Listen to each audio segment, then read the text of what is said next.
My guest is Joyce Hostyn from Little Forests Kingston. So thank you so much for coming in today. I know this is a busy time of year for you.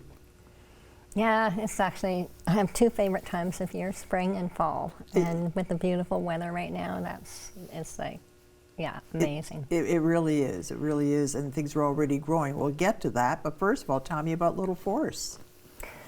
Little Forests or Little Forests Kingston? Little Forests, we started in 2021 as an organization so that we could plant little forests.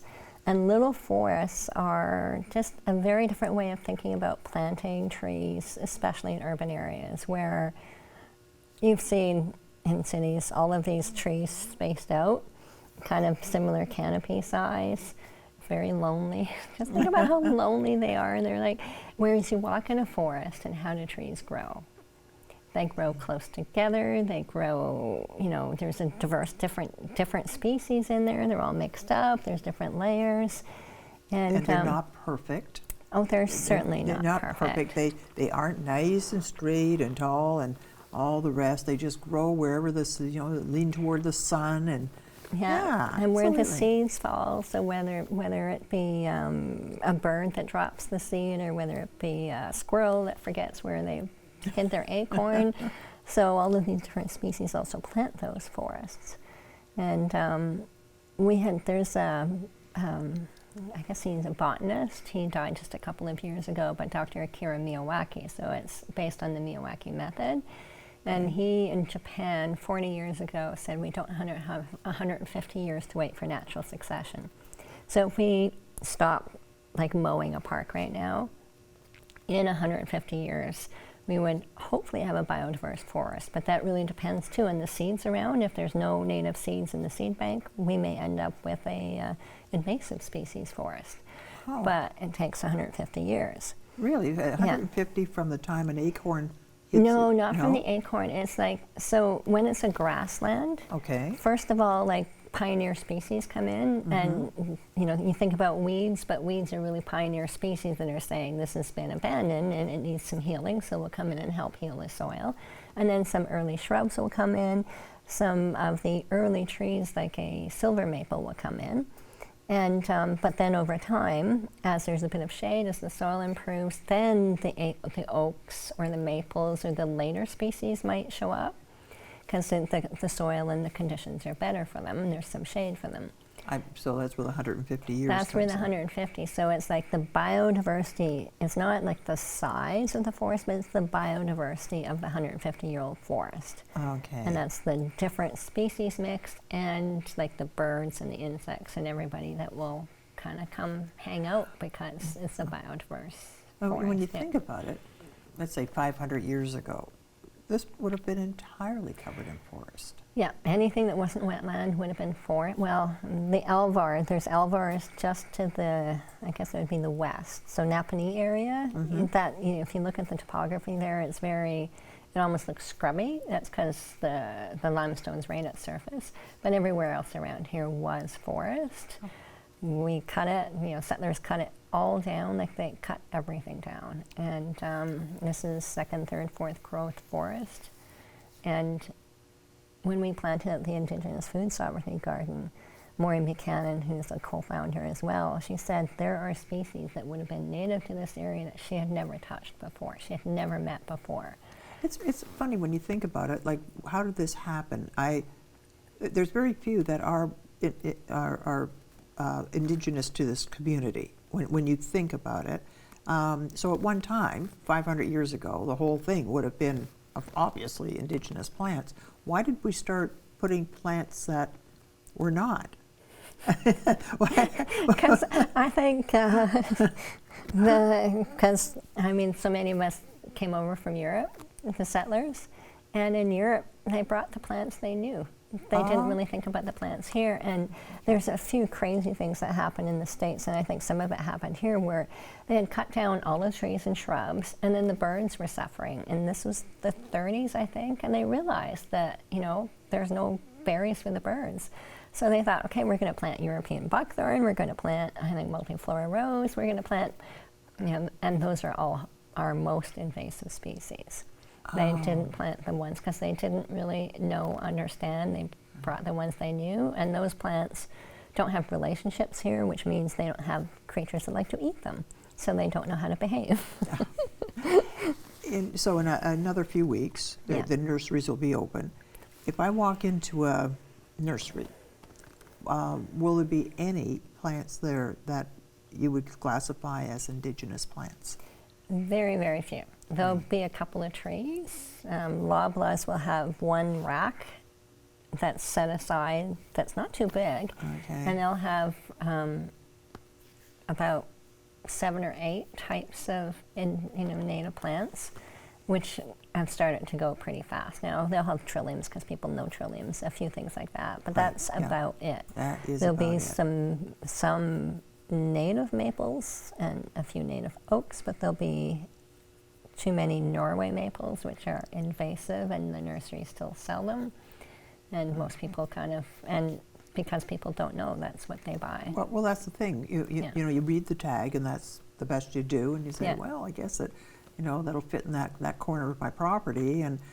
But so to get back to Little Forests, the one I know of is at the senior center. That's a fairly big area that you covered off. Yeah. And there's different kinds of forests that you can plant.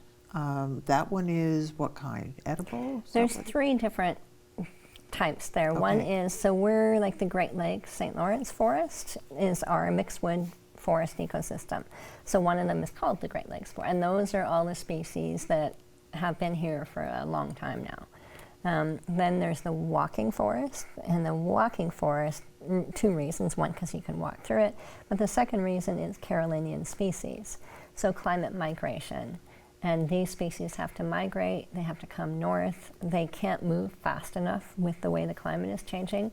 Trees do migrate naturally, but they usually do it over hundreds of years.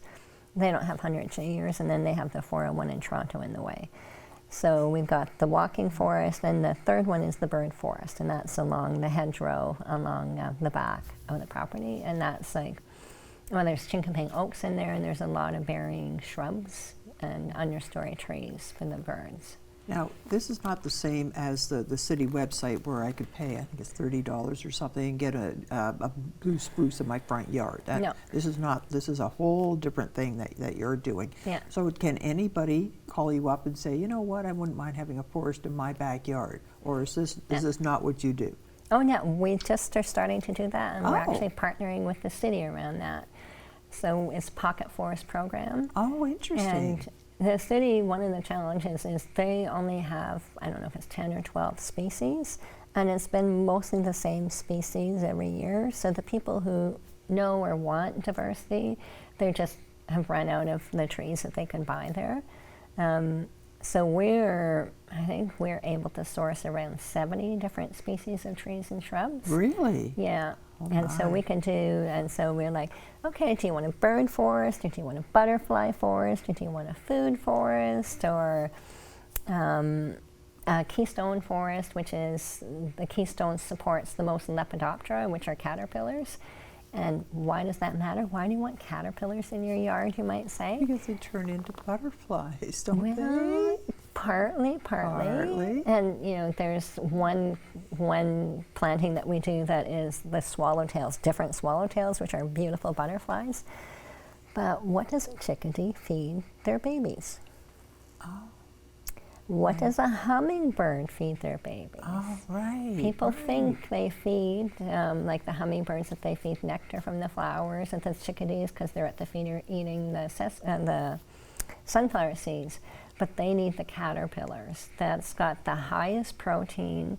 The little babies won't do well unless they have those caterpillars. And so to support the birds, you need to support the caterpillars. You need the caterpillars, yeah. Right. An oak supports, I think it's around 450 different caterpillar species. Oh my goodness, which is pretty incredible. And those are just, and a chickadee, I don't remember, but they need over 1,000 to raise one nestling, one batch of nestlings, yeah.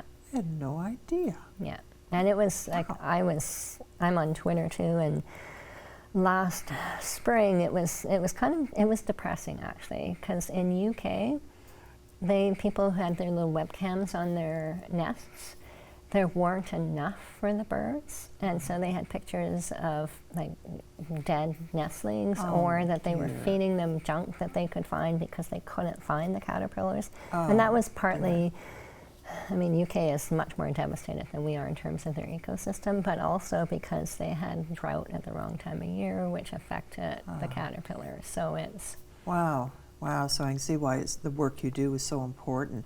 So if people would like to support you, what do you need? Money? Do you need volunteers? What do you need to continue your efforts? I'd say the biggest thing is we need people and we need places to plant. Okay, so somebody has a big backyard, if they have a field behind their house, if they have, then call you. I would say front yard, let's go out front.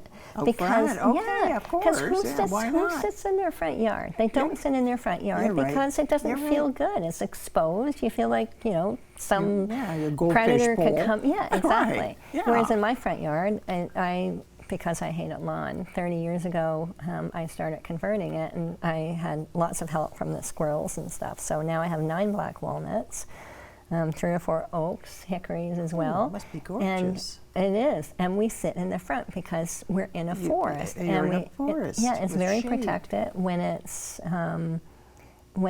leafed out. Right. People can't hardly see us. Wow. Yeah, and you have shade, so it's comfortable. So front yards, and a number of the pocket forests we're going to be doing is in front yards. Front yards. But yeah, also backyards. And it ups the value of your property. But that's not why I do it. I do it because it's like not curb appeal, soul appeal. Like, doesn't it? Right.